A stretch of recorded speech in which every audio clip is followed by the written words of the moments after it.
धन्यवाद अध्यक्ष महोदय.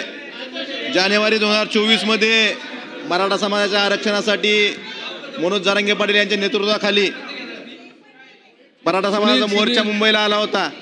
अध्यक्ष महोदय, त्यावेळेस तत्कालीन मुख्यमंत्र्यांनी त्या मोर्चाला आश्वासन देऊन तो मोर्चा नवी मुंबईहून परत पाठवला होता.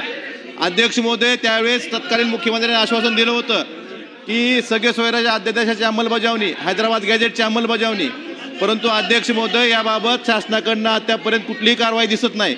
अध्यक्ष महोदय, त्याच पद्धतीनं ज्या समाजाच्या लोकांच्या कुणबी नोंदी सापडल्यात त्यांना कुणबी प्रमाणपत्र देण्यासाठी सुद्धा शासनाकडनं जाणीवपूर्वक विलंब केला जातोय. त्याच पद्धतीनं अध्यक्ष महोदय, कुणबी प्रमाणपत्राच्या वैधता प्रमाणपत्रासाठी सुद्धा जाणीवपूर्वक अडथळा शासनाकडनं काही अधिकाऱ्याकडनं विलंब आणि अडथळा केला जातो. त्यामुळे विद्यार्थ्यांचं खूप मोठ्या प्रमाणात नुकसान होतंय.